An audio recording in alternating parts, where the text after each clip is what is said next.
I'm Matt Pat. I'm Matt Pat. I'm Matt Pat. I'm Matt Pat. I'm Matt Pat. I'm Matt Pat. I'm Matt Pat. I'm Matt Pat. I'm Matt Pat. I'm Matt Pat. I'm Matt Pat. I'm Matt Pat. I'm Matt Pat. I'm Matt Pat.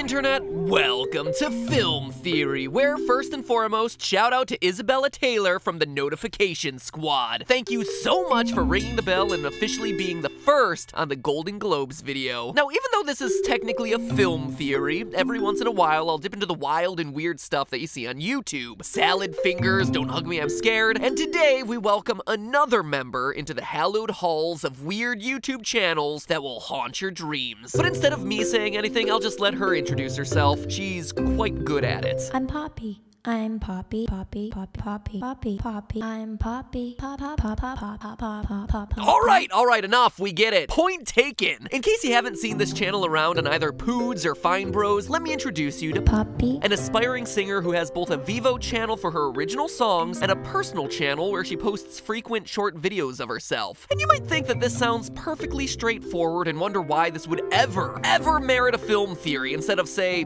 I don't know, a third part of Doctor Who. Well, it's because the content of the videos on her personal channel are a bit more than what they appear. Sure, she might inflate and deflate a rabbit toy over and over again, or cryptically talk about what time it is, or just read the Bible straight from the beginning for a solid 49 minutes. And at first glance, you might be thinking that Poppy's videos are just random for the sake of being random. There are plenty of other channels on YouTube guilty of exactly that. But Poppy's aren't. I've gone through every one of that Poppy's videos, and there are a bunch of them, as well as all her social feeds and websites, and there is definitely a much more sinister narrative going on here. Poppy and the other people behind these videos, most notably their director named Titanic Sinclair, yes, you heard me right, his name is Titanic Sinclair, like the boat, and the author of the most famous muckraking novel of all time, The Jungle, Upton Sinclair, are using these videos to comment on what it takes to be a pop star in the modern age. And I don't mean struggling your way through the ranks from humble beginnings. I mean being churned out by a cold corporate machine and selling your soul to the Illuminati. You heard that right! Poppy equals Illuminati confirmed. Now that might sound like a far-fetched conclusion to draw, but the evidence is there. So strap in, everybody, because the road to hell is paved in pastel pinks, has a really catchy reggae beat, and occurs in 4 quick phases. Phase number 1, innocent but sexual. One of the first things you'll notice about Poppy is that she appears very young. But how old is she really? Is she around 16, or maybe she's just a young-looking 20-something? It's hard to tell, and the people behind the channel are certainly interested in keeping her age a secret. As Poppy said in an interview with Racked.com, quote, "I don't want people to talk about how old I am. I want to talk about what I'm making." Either way, the clues to Poppy's youth are everywhere in her early videos. Her very first video shows her eating cotton candy. In another, she's playing He Loves Me Not with a flower, yet another shows her hula hooping, and the name of her first extended play is called Bubble Bath. These choices are clearly no accident, because when asked in an interview to describe her style in 3 words, Poppy states, Barbie, kawaii, child. Barbie explains the pink clothes and blonde hair, and kawaii, the Japanese concept of cuteness, exemplified by things like Hello Kitty, is also pretty obvious. One look at her music video for Money and you see that Japanese aesthetic everywhere. But child is the important one, because it connects her to so many young blonde pop stars that we've seen over the past 20 years. For comparison, consider Britney Spears. We're all probably somewhat familiar with 21st century Britney, the one who wore a snake to the VMAs, made out with Madonna, and shaved her head, but I'm sure that those of you who can't tell a Gen X pen from an RCL Beauty can also remember late 90s Britney as well, when she first hit the scene. In the video for her first major hit, Baby One More Time, Spears' teenageness is on blatant display through her Catholic schoolgirl outfit, which of course comes with plenty of sexualization on its own. I mean, I've been invited to Catholic school dances before, and I have seen some pretty wild things at them, but But those moves that Britney's doing aren't leaving any room for Jesus. Now, in those early days, she was an undeniable sex symbol, but in interviews would outright deny it, telling Esquire in 2003 that, quote, "Look, if you want me to be some kind of sex thing, that's not me." Are you sure, Britney? Because she said this to a magazine that ran pictures like this of her next to the very same interview. Yeah, because all the innocent girls I know are doing photo shoots topless, pulling down their panties and covering up their private parts with giant strands of pearls. What did you think those pictures were for? It's not sexual, it's just artwork. Dear Britney, when the lyrics to your big song outright say, "I'm not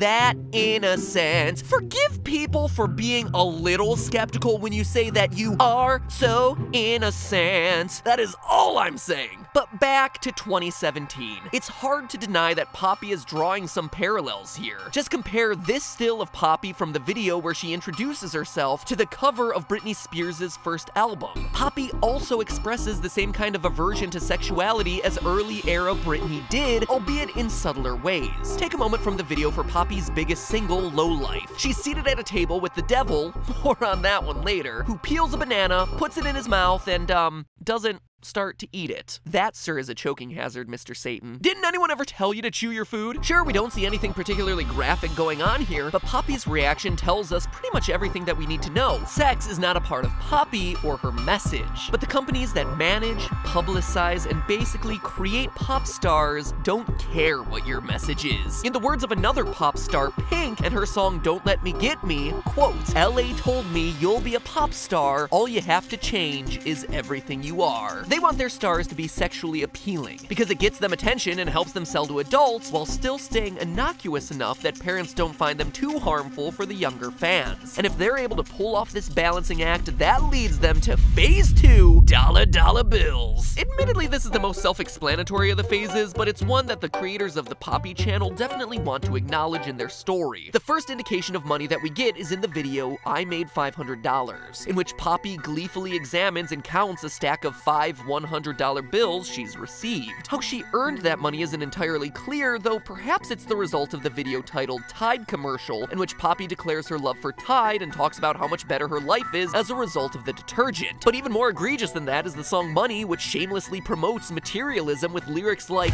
"Money can't buy happiness, then why is it so fabulous?" We could draw parallels to pop music here, but it's pretty obvious. With fame comes money. But of course, with fame and money, there comes some drawbacks, and that takes us to phase 3, losing control of your message. If there's one way to make your fan base turn on you, it's becoming a hashtag sellout. Once a celebrity gets hot, their list of responsibilities goes way beyond just making music. At one point, Lady Gaga considered quitting music altogether, citing that she was unhappy with a variety of things, but especially being used to make other people money, by doing things like selling fragrances or standing around taking pictures. When she stopped doing those things, she says, she remembered who she was, as though taking away everything behind the scenes restored her individuality. Similarly, there are outside forces that try to control what Poppy has to say in a lot of her videos. In Low Life, the first music video I talked about earlier, we see men in suits and breathing masks and wheelchairs. The men behind the scenes pulling the strings and trying to get Poppy to sell out to the devil and his, banana. Poppy in this video is able to reject their control, as shown by her shoving them off stage. But fast forward to more recent videos, and this tide has started to change. In the video titled Shirt, Poppy is holding a t-shirt containing her lyric, "If money can't buy happiness, then why is it so fabulous?" Poppy looks off camera and asks, "What do you want me to say?" The answer we get is garbled and mechanical, but if you alter the pitch using audio manipulation tools, you get this. Just read what's on the shirt. At which point, Poppy reads the slogan. Later in the video, the voice tells Poppy to tell the people to buy the t-shirt, and she complies again. This represents a time recently after a pop star has become famous and is being pushed around to do and say and promote everything that other people want. In a more recent video called I'm Not Lying to You, we get another cryptic message from a skull that speaks to Poppy in reverse. Decoded, it says, "The next word I'm going to say is yes." But unlike before, this time Poppy doesn't follow instructions, claiming that, "I used to be more honest, but now they won't let me." In fact, Poppy makes a lot of references to an unseen but powerful they in many of her videos. So who are they? Are they the businessmen who we saw on set with her? Well, yes, but it's also far more dangerous than that. And here's where things start to go off the rails. In Japan, we get the typical Poppy-esque statements like, What is the difference between Hollywood and Japan? And, Will you come to Japan with me? but towards the end of the video, the tone shifts, as Poppy urgently says to the camera, Don't tell them I'm here. I need to escape. They don't want me to go. and then the video cuts out. It's not just that Poppy is unhappy with her music career, it's that she fears she's in danger. And that's because she's a product of Phase 4, the Illuminati. Yup, the same group that causes videos to have more likes than views and is single-handedly keeping Half-Life 3 off the market, is also keeping Poppy under their collective thumb. Okay, so seriously, this may feel like it's coming out of left field, but let me explain. Those who believe in the Illuminati, which is, according to theories, an all-powerful secret society that controls politics and media, and also occasionally practices in the occult and brainwashing, believe that many of the most famous pop stars in history are members. Britney Spears, check. Christina Aguilera, check. Lady Gaga, check. Taylor Swift, check. Beyonce, check. Double check and triple check. So if Poppy is truly the tale of the modern female pop idol, then the Illuminati being involved actually makes a lot of sense. Well, how can you tell if someone's in the Illuminati? Those of you whose heads aren't wrapped in tinfoil might be wondering. And there are essentially two different qualifications. One, the person must be famous, rich, and or influential, and two, they use the Illuminati symbols, since, as this very scholarly looking website puts it, the Illuminati loves taunting the profane, that's us normal non-Illuminati people, by putting their symbols in plain sight for all to see. There are a lot of these symbols, but some of the most prominent include things like a single eye, also known as the all-seeing eye or the Eye of Providence, triangles or pyramids, skulls, and any other satanic images or symbols like the number 666. And you don't have to look very far to come across all of these in Poppy's videos. For a very prominent triangle symbol, look no further than Poppy's video entitled Membership Ring, which simply features a triangular ring and some dramatic music. Of course, the fact that it's even called a membership ring is pretty telling, as it would seem to indicate that Poppy's membership is in the Illuminati. Or remember that video with the skull from earlier? Well, not only is Poppy talking to an Illuminati symbol, but that symbol is speaking to her, and there are tons of theories about satanic messages being hidden in famous songs that are revealed when they're played. So keep a listen for that in Poppy's next music track. Next, there are the eyes, and boy is the Illuminati watching in Poppy's videos. Some are obvious, like this still from Poppy's video for money. Others are a bit more subtle, like a dress that she wore to the iHeartRadio Music Awards that's covered in eyeballs. Or this moment from one of her early videos in which she puts her eye behind a hole in a donut. And if you're still not convinced, here's the bombshell. If you go to Poppy's homepage, impoppy.com, and view the source code, just take a look at what comes up at the top of the page. That, my friends, is the Eye of Providence with the subtitle Poppy Knows All. Just there, written into the code, not doing anything on the webpage, but hidden just beneath the surface for theorists like us to find. Damn you, Illuminati, taunting me with your imagery! I, as a lonely profaned, are so... I don't know, what feeling is this supposed to evoke in me? Jealous! Beleaguered! Feel so beleaguered. So obviously there's plenty of Illuminati imagery hidden throughout all of this, but that brings us to the occult symbols and references. Again, some are obvious and some are less so. Of course, we've got the devil as the main character in Poppy's video for Lowlife, but also throughout that video we see Poppy in a very specific pose, seated in a chair with one arm pointed up and the other arm pointed downward, her fingers in a very specific position. This is a clear reference to Baphomet, a demon allegedly worshipped by the Illuminati and various other secret societies that allows them to harness the powers of heaven and hell. Even the seemingly random products that Poppy quote-unquote endorses have a satanic connection. Poppy's most recent product video promotes both Doritos and Monster Energy drink. Doritos could be construed as Illuminati symbols here, both because they're triangular and because Poppy awkwardly holds one over her eye for a moment, again creating the Eye of Providence. As for Monster Energy drink, there are some who claim that the drink is a symbol for Satan. And we're not just talking about the taste.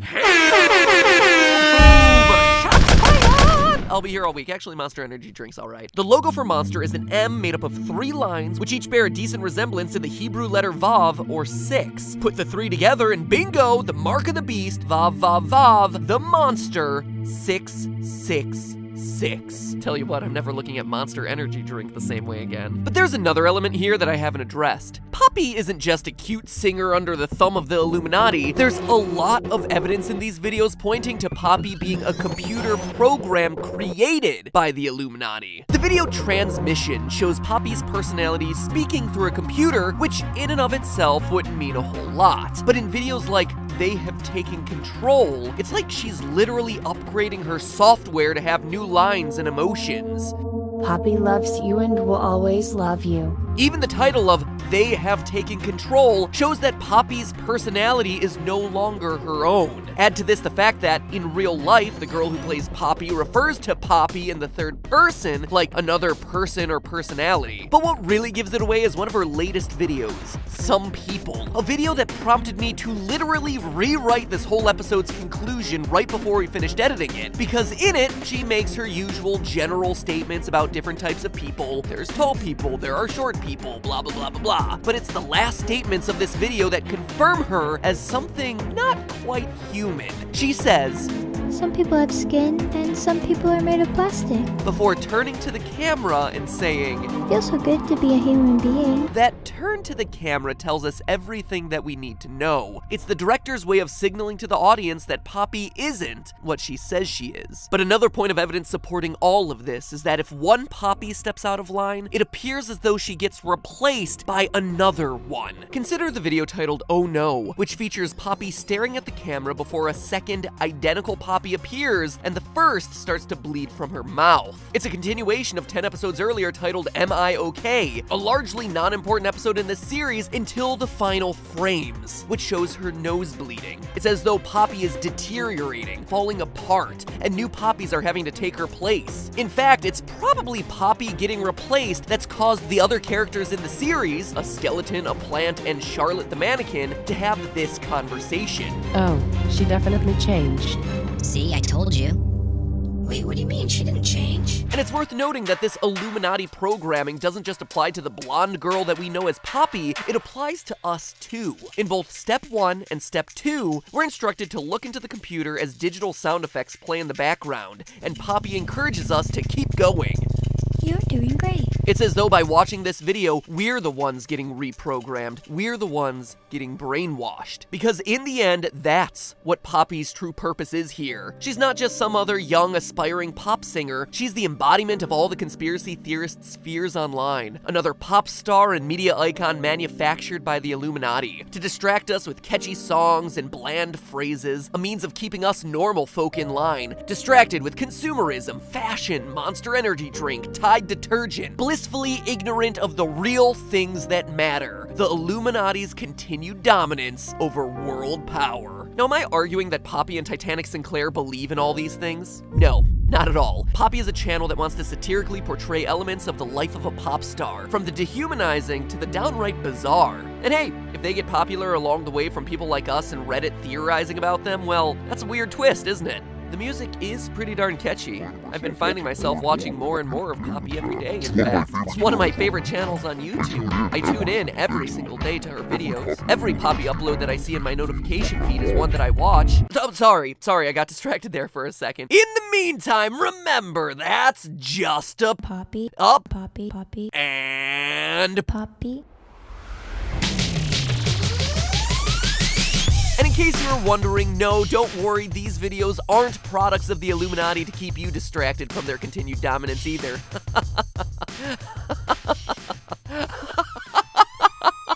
Why would you think something like that? Subscribe. Watch more. Subscribe. Watch more. Subscribe. Watch more.